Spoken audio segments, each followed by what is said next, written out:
What if I told you the first Thanksgiving had no pumpkin pie, no cranberry sauce, and not even turkey at the center of the table? Instead, the Pilgrims and the Wampanoag shared eels, roasted venison, wild cornbread, and dishes so surprising they'd never make it into your family cookbook.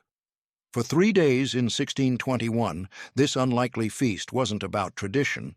It was about survival. And the 25 foods they actually ate reveal a story of hunger, resilience, and unexpected flavors that history books left out. Stick with me till the end, because the last dish on this list, it's the one that will completely change how you picture Thanksgiving. 1. Roast wild goose. When most people picture Thanksgiving, they imagine a big golden turkey in the middle of the table. But in 1621, turkeys weren't the star, wild geese were. Plymouth's colonists hunted them in the marshes, often returning with enough to feed dozens. Roasted slowly over open flames, the skin crisped, the fat dripped into the fire, and the meat carried that wild, gamey flavor that only comes from birds that fly free. Here's the kicker. Goose was prized because it was fatty. Colonists needed those calories to survive brutal winters.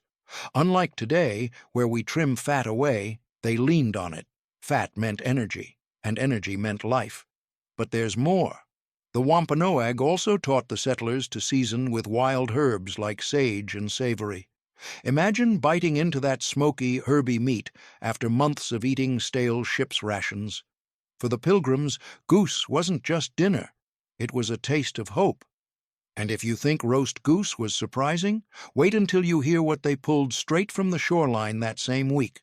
Because the next dish wasn't just food, it was a survival hack straight from the sea. 2. Steamed clams with seaweed. Now here's where the first Thanksgiving takes a turn most people never imagine. Clams, steamed right in seaweed. This wasn't just a meal, it was a Wampanoag technique, one they'd been using for generations. They'd gather clams fresh from the shore, dig a pit, lay down hot stones, pile seaweed on top, and then toss the clams in. What came out was smoky, briny, and kissed with the ocean. For the colonists, this was mind-blowing. Back in England, clams weren't popular. In fact, they were considered poor man's food. But here, in the New World, clams became lifesavers. They were abundant, free, and required almost no tools to harvest. Picture that. Settlers who had nearly starved the year before now filling their bellies with baskets of shellfish, thanks to indigenous knowledge. And here's the breadcrumb. Steaming clams in seaweed wasn't just about flavor. It was about survival. The minerals from the seaweed gave back nutrients missing from the settlers' meager diet. In a sense, it was medicine disguised as a feast. But the ocean wasn't finished giving. Because right alongside those clams, another sea creature made its way onto the coals, one that today feels like a luxury, but back then was so common it was fed to servants and prisoners. 3. Lobster baked in coals. Here's the shocker. Lobster, the food we pay top dollar for today, was once considered poor man's food in Plymouth Colony. In fact, some colonists complained they were forced to eat it too often. But in 1621, lobster wasn't about luxury, it was about survival. The Wampanoag showed the settlers how to catch these clawed giants by hand or simple traps. Once hauled from the rocky shores, they'd be tossed straight into the coals, shells blackening and cracking open, the meat inside steaming to perfection. No butter, no lemon, just pure, smoky sweetness from the fire. Think about that for a second. While we dream of lobster dinners with drawn butter, the Pilgrims saw them as fast food from the ocean, plentiful and almost too easy to get. But on that Thanksgiving table, lobster meant something bigger. It meant abundance, proof that this land could feed them if they learned its secrets. And that's the hidden truth about this feast.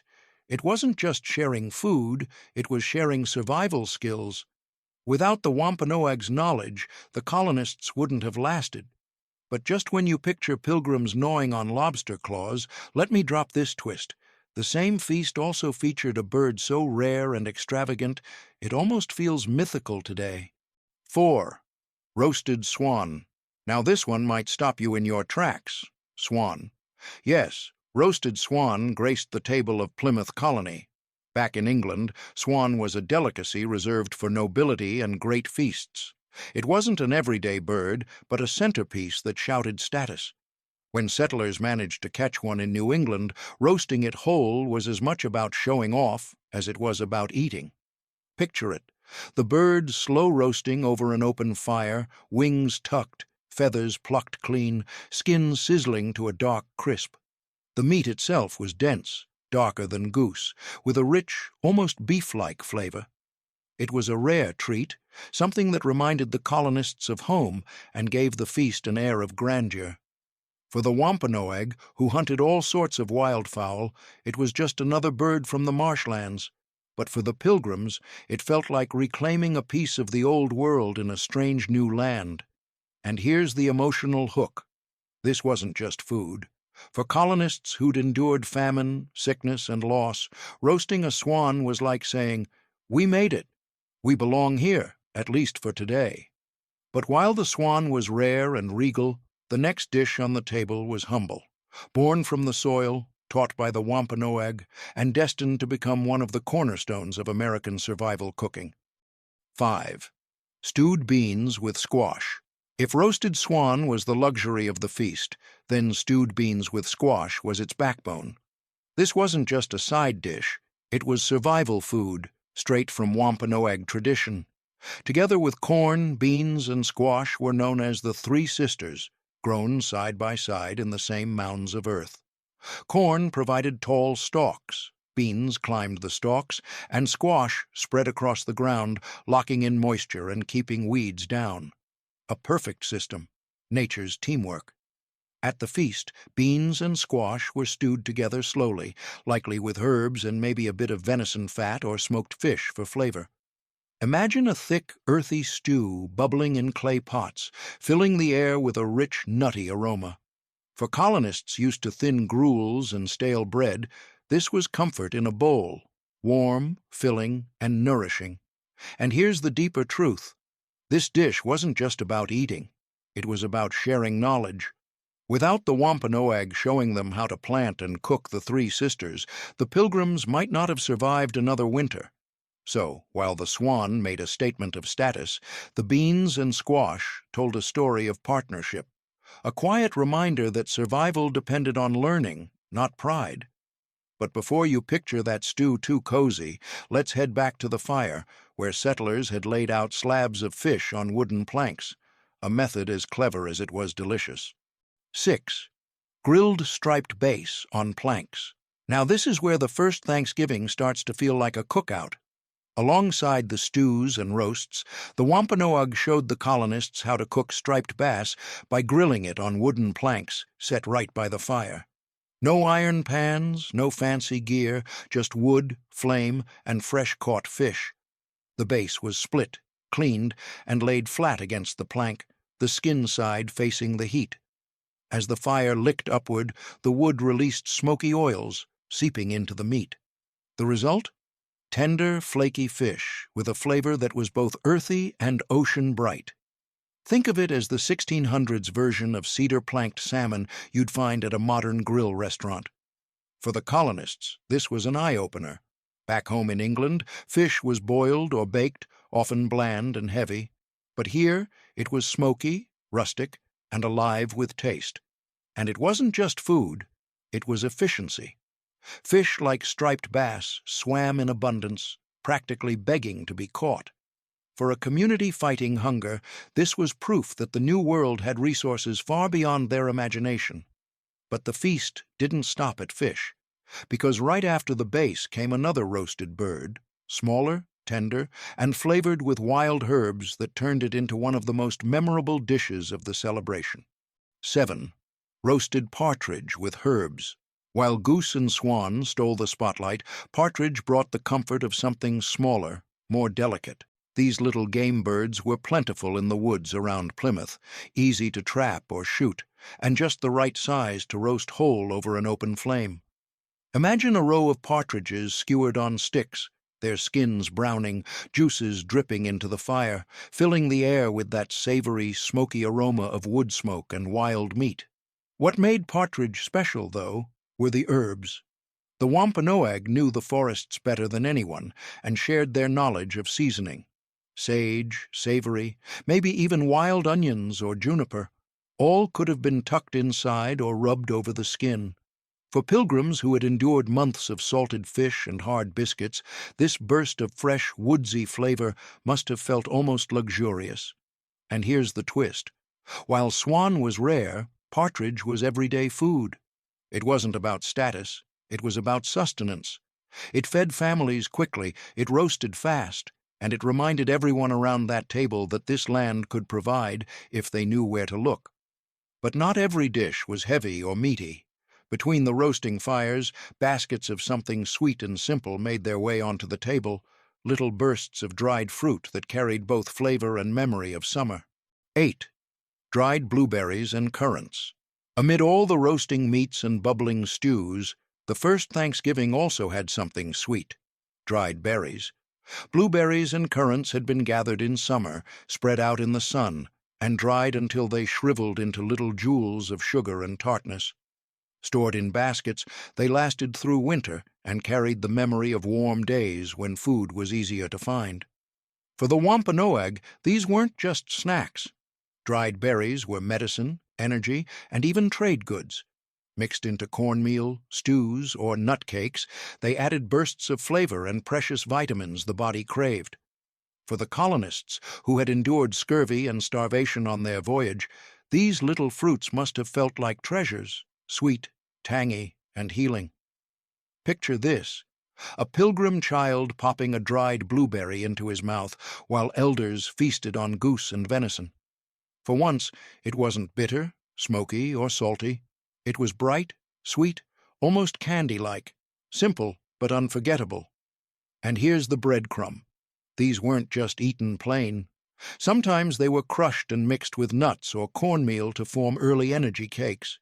Which brings us to the next dish, a kind of rustic dessert baked with the forest's own harvest that might be the closest thing the pilgrims had to cookies.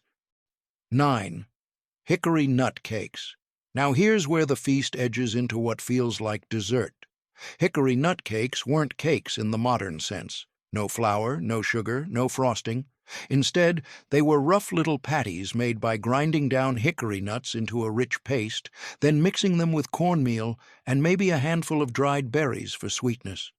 The mixture was baked on hot stones or cooked in the ashes until it held together like a chewy, nutty biscuit. To the Wampanoag, hickory nuts were prized. They carried healthy oils and dense calories that kept people going through lean winters. For the pilgrims, who had so little fat in their diets, these cakes would have been both treat and fuel. Imagine biting into something smoky from the fire with a crunch of nut and a pop of dried blueberry, the 1621 version of an energy bar. And here's the hidden truth. These nut cakes weren't just tasty, they were survival.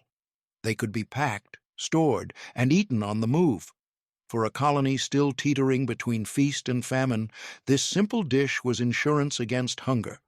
But while hickory nut cakes carried sweetness from the woods, the next dish brought the ocean back into the feast, steaming and briny, lifted right out of the tide pools and cooked with the soft green bite of wild leeks. 10. Boiled mussels with leeks. Back on the shoreline, mussels were everywhere, clinging to rocks, waiting to be plucked by hand. For the Wampanoag, they were a staple.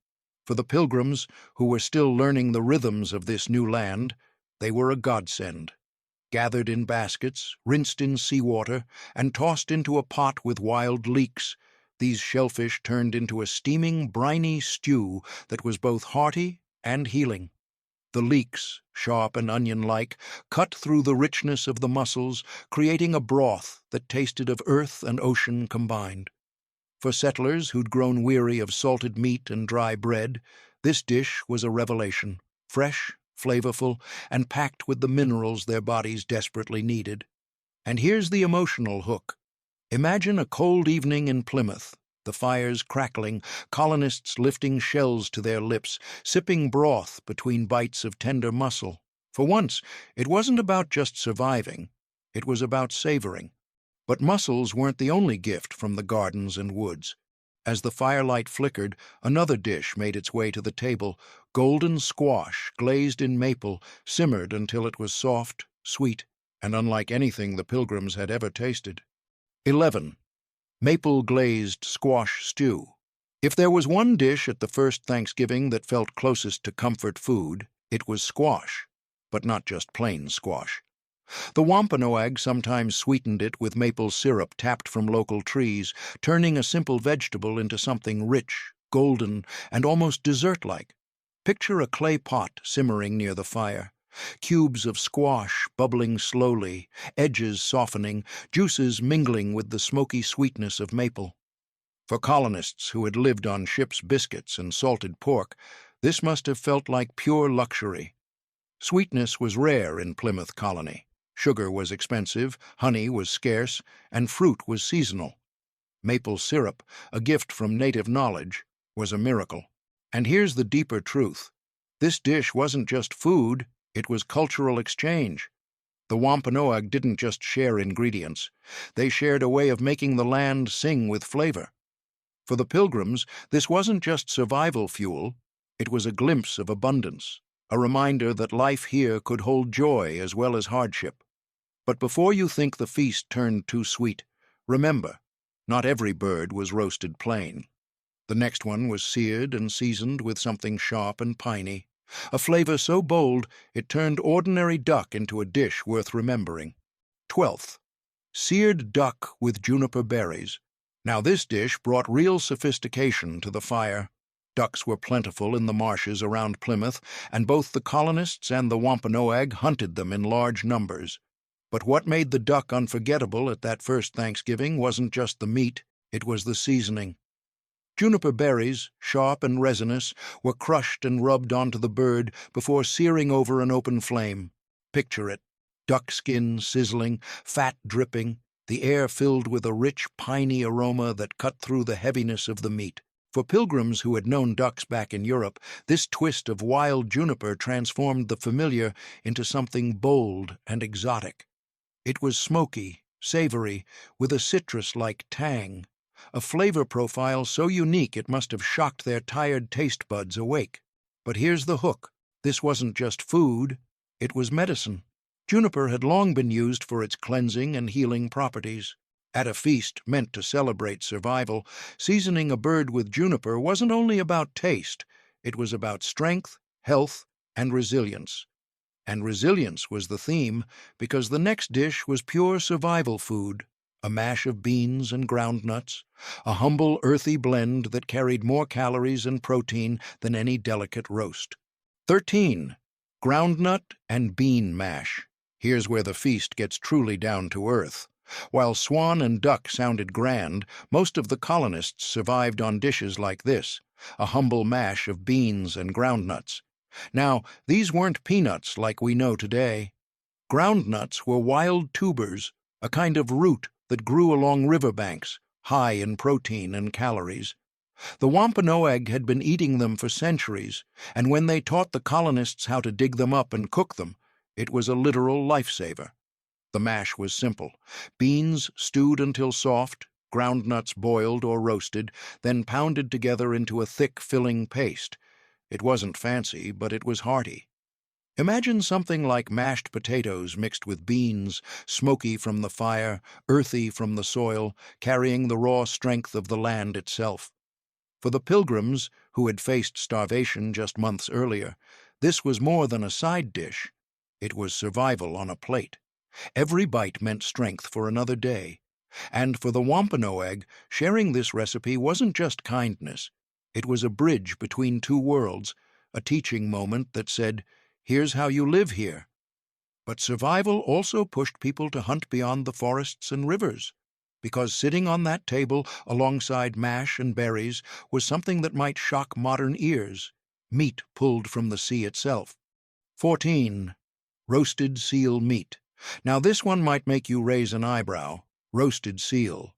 Yes, at that first great feast, some of the meat didn't come from the forest or the farm, but from the sea itself.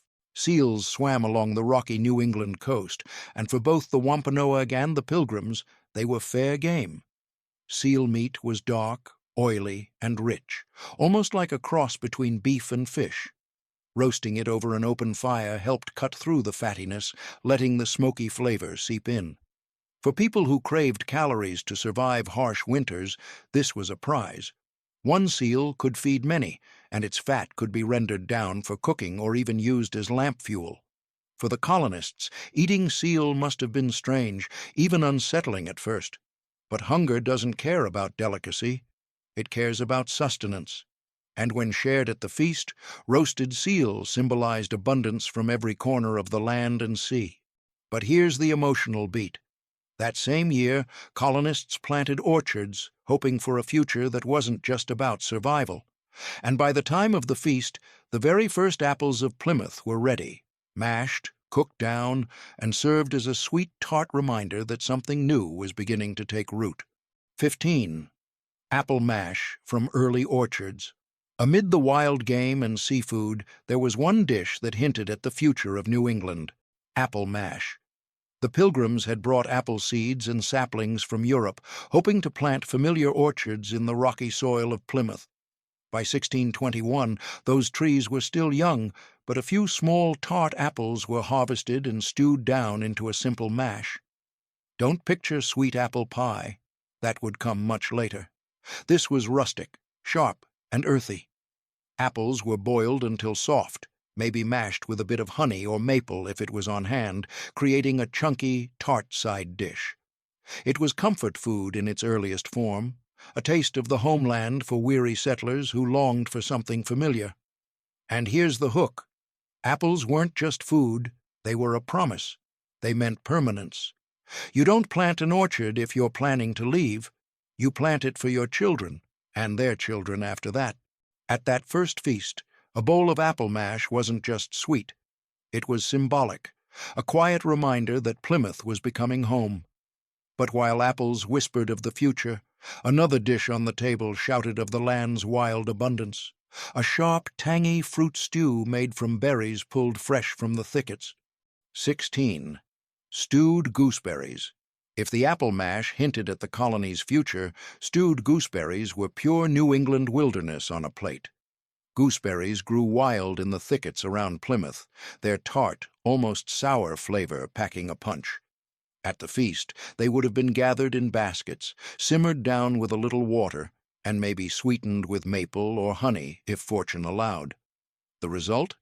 A tangy, jam-like stew that cut right through the heaviness of roasted meats and fatty birds. Imagine taking a bite of smoky goose or seal, then following it with a spoonful of bright, sour, sweet berries, the kind of contrast that wakes up your taste buds and keeps the meal lively. For the colonists, gooseberries were familiar. Back in England, they were used in sauces and puddings, often paired with fatty meats to balance richness. So when they showed up at the feast in the New World, it must have felt like a taste of home, proof that this strange land held echoes of the old one. But here's the breadcrumb. Not every dish was comforting or familiar. Some were bold, smoky, and almost ceremonial, because right after the tart gooseberries came another wild bird. But this one wasn't roasted whole like partridge. It was smoked, cured, and served in strips, with flavor as intense as the survival lessons it carried. 17. Smoked pigeon breasts. Now here's a dish that tells us a lot about survival: smoked pigeon breasts. Back in 1621, the skies of New England were thick with wild pigeons. They were easy to hunt in great numbers, and the settlers quickly learned a trick from the Wampanoag. Don't just roast them, smoke them. Smoking did more than add flavor. It preserved the meat. Colonists who had nearly starved during the previous winter now understood the value of food that could last. Imagine strips of dark, smoky pigeon laid out by the fire, chewy and rich, almost like the jerky we know today. It was food for the feast, yes, but it was also food for the days to come. And there's something emotional in that. The act of eating pigeon wasn't glamorous, but it was practical. It was necessary. For Pilgrims, every bite meant security. For the Wampanoag, it was simply tradition, another lesson in how to live with the land. But the feast wasn't done with wild birds yet, because soon after came one of the largest and most striking of them all, a bird so tall and commanding that roasting it over the fire must have felt like cooking a symbol of the wilderness itself. 18. Roasted crane over fire. Picture this, a towering crane, long-necked and elegant, roasting slowly over the flames. Unlike partridge or pigeon, this was a massive bird, harder to catch but worth the effort. Its meat was darker, tougher, and carried a flavor closer to venison than chicken, a bold taste that filled the air with smoke and wildness. For the Wampanoag, roasting crane was nothing unusual. Large waterfowl were part of the seasonal hunt, and they knew how to cook it so the toughness gave way to tender, smoky meat. For the colonists, though, this was something exotic, a feast bird unlike anything they had known back in England. Eating crane wasn't just nourishment, it was an initiation into the land itself, into the unfamiliar wilderness they now had to call home. And here's the twist, roasting crane wasn't just about flavor, it was about spectacle. A bird this size, turning over the fire, reminded everyone around that table that the land was vast, generous, and untamed. But not everything on the table was wild or dramatic. Some dishes were humble greens, boiled, bitter, and simple, the kind of food that spoke not of abundance, but of necessity. 19. Boiled turnip greens. Amid all the roasted birds and smoky seafood, there was a dish that reminded everyone just how plain survival could be. Boiled turnip greens. Simple, bitter, and earthy, these greens weren't there to impress. They were there to fill bellies and bring balance to the feast. Turnips had been brought over by the Pilgrims, and while the roots needed time to grow, the tops were ready early. Instead of letting them go to waste, both colonists and Wampanoag boiled the leaves down into a pot, softening the bitterness and making them easier to eat. With a pinch of herbs, or maybe a bit of animal fat if they had it, the greens became edible, even nourishing. For the settlers, this wasn't just food, it was a reminder of the peasant fare they had left behind in Europe. For the Wampanoag, it was practical. Everything the land gave could be used, even the tough, bitter greens most would ignore. And here's the truth. While roasted crane looked grand, it was dishes like boiled greens that actually carried people through hard winters, the kind of food no one bragged about, but everyone depended on. Still, the feast wasn't all bitterness, because simmering nearby was a chowder, rich with sea bass and herbs, that brought warmth, comfort, and a hint of the ocean straight to the table. 20. Sea bass. Chowder with herbs. Now here's a dish that feels familiar but was completely transformed by the New World. Sea bass chowder. Fresh fish pulled straight from the bay, cut into chunks, and simmered in a pot with wild herbs, maybe onions or leeks, and thickened with cornmeal instead of wheat flour. Picture a smoky pot hanging over the fire, steam rising as the rich, briny scent of the ocean blended with the earthy bite of herbs. For colonists who had lived on salted fish during the voyage, this chowder must have felt like a revelation, fresh, warm, and alive with flavor. For the Wampanoag, it was tradition. Chowders like this had long been a way to stretch seafood into something hearty enough to feed a group. And here's the hook. Chowder was more than just a meal, it was a symbol of adaptation. The Pilgrims took something familiar, a fish stew, and rebuilt it with the tools and ingredients of a new land. It was both old and new, survival and comfort, all in one bowl. But the feast wasn't only about meat and fish. Some dishes came straight from the forest floor, nutty, thick, and rustic, like the pottage made from hazelnuts, one of the true wild comfort foods of the time. 21. Hazelnut pottage. Not every dish at the first Thanksgiving came from fire and meat. Some came from the quiet harvest of the forest. Hazelnut pottage was one of those. Imagine cracked hazelnuts, ground into a coarse meal, then simmered with water or broth until it thickened into something like a porridge.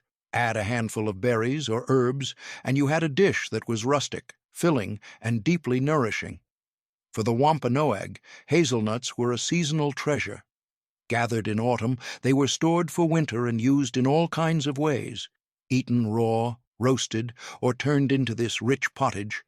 For the Pilgrims, hazelnuts were familiar but rare. Back in Europe, they were considered a forager's food, but here they became a welcome reminder that the wild could provide as well as any farm. And here's the emotional note.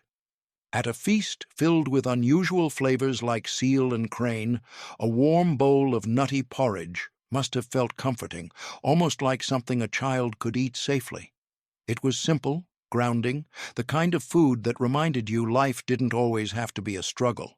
But the table wasn't done offering sweetness, because among the roasts and stews came a bright red compote, a dish so fresh and light it felt almost like a dessert at the edge of a survival feast. 22. Wild strawberry compote. Now picture this. Amid all the smoky meats and heavy stews, someone brings out a bowl of wild strawberry compote.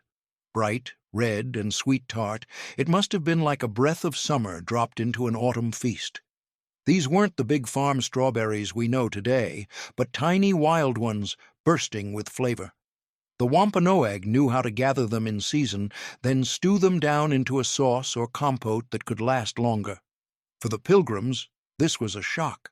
Fresh fruit had been rare since they'd left England. To taste strawberries again, wild, sweet, and warm from the fire, must have stirred deep memories of home. And with maybe a drizzle of maple or honey, this compote turned into one of the few truly sweet dishes on that table. But here's the breadcrumb. Compote wasn't just eaten by the spoonful. It could be poured over bread, nutcakes, or even stirred into porridge. In a feast built on survival foods, it was one of the few luxuries that hinted at joy. Still, sweetness only went so far, because right next to that strawberry dish was something far more unusual. A stew made not from fish, but from the eggs themselves. 23. Cod roe stew. Here's a dish that might surprise you. Cod roe stew. Instead of the fish itself, this was made from its eggs. The Wampanoag knew that nothing from the sea should go to waste, and the colonists quickly learned the same. Cod roe, when simmered, created a thick, savory stew packed with protein and richness that rivaled meat. Picture a clay pot bubbling by the fire, the roe breaking down into a custardy texture, flavored with herbs or maybe a splash of broth from other meats. It was dense, briny, and deeply filling, the kind of dish that didn't just satisfy hunger, but fueled the body for hard labor and cold nights. For pilgrims who were used to discarding parts of fish back in Europe, this was eye-opening. Here in Plymouth, survival meant using everything: bones, skins, and yes, even eggs. Cod roe stew wasn't glamorous, but it was practical, and on that Thanksgiving table, it represented the resourcefulness that defined the feast itself. But after something so rich and briny, the table needed balance. And balance came in the form of fire-roasted salmon, skewered and turned until its skin blistered, a dish that felt both simple and celebratory. 24. Fresh salmon roasted on spits. Few dishes at that first feast captured the spirit of abundance like fresh salmon roasted on spits. The rivers near Plymouth ran thick with salmon in the fall, practically leaping into nets. For both the Wampanoag and the colonists, this was a gift: rich, oily fish that could be cooked quickly and fed many. Imagine long wooden spits propped over glowing coals, whole salmon turning slowly, their skins blistering and crisping while the fat dripped and hissed into the fire. The meat flaked off in tender pink chunks, smoky on the outside, buttery on the inside. For settlers who had endured months of salted, dried rations, this was food that felt alive, fresh, hot, and plentiful. And here's the hidden truth. Salmon wasn't just a dish, it was reassurance. It proved that the land and rivers could provide more than enough, if only they learned how to harvest it. For the colonists, who had once feared starvation, roasted salmon was a turning point, a taste of security. But even a feast this full needed something to wash it all down. And the drink that filled those wooden cups wasn't wine or beer. It came straight from the trees themselves. 25. Birch sap drink. To wash down all those meats, stews, and sweets, the feast ended with something unexpected: birch sap drink. In spring, the Wampanoag tapped birch trees just as we think of maple tapping today. The sap, thin and slightly sweet, could be sipped fresh or lightly fermented into a gentle, earthy brew. By autumn, some of it was still around, a refreshing drink compared to the stale water or sour beer the Pilgrims were used to. Imagine lifting a wooden cup, cool liquid touching your lips, tasting faintly of the forest, sweet, crisp, almost like nature's version of tonic water. It wasn't strong, it wasn't fancy, but it was clean. And for people who had spent months on salty ship rations and murky well water, that was nothing short of miraculous. Here's the emotional truth. Birch sap drink symbolized survival in its purest form. From the trees themselves came life, refreshment, and a moment of pause at the end of a long, hard meal. And so, when we picture the first Thanksgiving, it wasn't just turkey and pie, it was goose and seal, beans and groundnuts, clams and salmon, berries and nuts.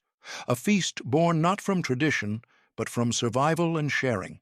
When you strip away the myths, the golden turkey, the cranberry sauce, the pumpkin pie, the first Thanksgiving looks very different. It wasn't about tradition. It was about survival.